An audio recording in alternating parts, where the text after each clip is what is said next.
यदि कोसेक ए minus B बराबर सेक ए सेक B upon ten ए minus ten B हो तो कोसेक 15 डिग्री का मान क्या होगा।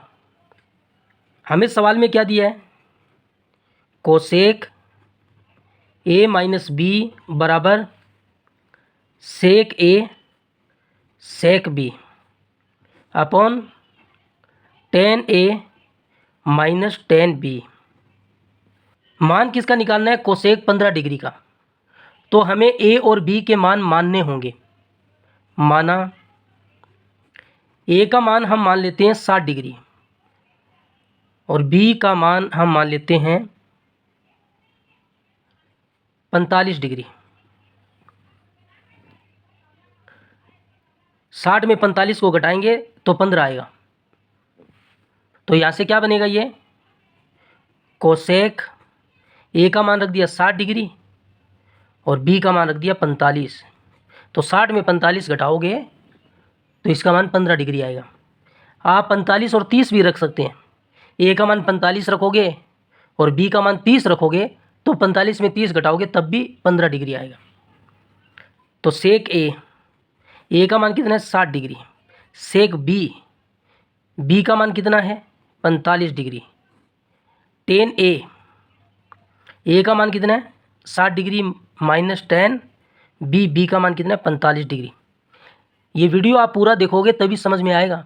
सिर्फ ये मान रख देने से सवाल हल नहीं हो जाता। पूरा वीडियो देखो तभी आपको समझ में आएगा। और वीडियो अच्छा लगे तो वीडियो को लाइक कर देना और चैनल को सब्सक्राइब कर देना।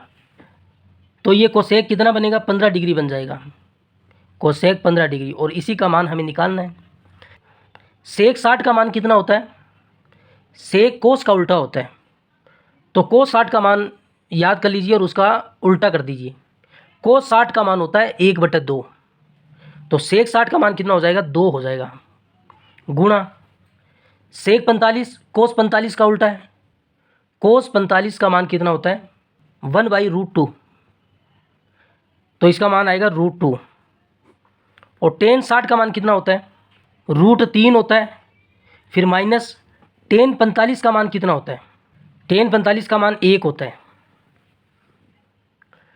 तो ये क्या बन गया 2√2 अपॉन √3 - 1। अब इस सवाल को आगे हल करना है तो हमें हर का परिमेयकरण करना होगा। हर वाली संख्या, ये नीचे वाली संख्या हर होती है, इसका मान √3 - 1 है।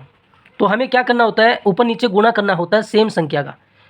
इस संख्या को देखकर गुणा करना है। ये √3 - 1 है, यहाँ पर माइनस है तो प्लस लेकर गुणा करना है। तो √3 + 1 का ऊपर गुणा होगा और √3 + 1 का नीचे गुणा होगा। इस तरीके से हर का परिमेयकरण किया जाता है। अब हमें इनका अंदर गुणा करना है। 2√2 का √3 से गुणा करेंगे। यहाँ पर कितना 2 है, यहाँ रूट में 2 है, रूट में 3 है, 3 का 2 से गुणा करेंगे तो रूट में 6 बन जाएगा। फिर यहाँ पर प्लस है और 2√2 का 1 के साथ गुणा करेंगे तो 2√2 आएगा। फिर नीचे क्या है, ये फॉर्मूला बन रहा है a - b गुणा a + b। a - b गुणा a + b हो तो a का वर्ग माइनस b का वर्ग होता है। a का मान √3 है, √3 का वर्ग करेंगे 3 आएगा। फिर माइनस है और b का मान 1 है, 1 का वर्ग करेंगे 1 आएगा। ऊपर देखो 2 कॉमन आ रहा है, ये √6 + √2 बनेगा और नीचे 3 में से 1 घटाएंगे 2 बनेगा, 2 से 2 कैंसिल होगा तो √6 + √2 इसका आंसर होगा। और ये आपको ऑप्शन डी है।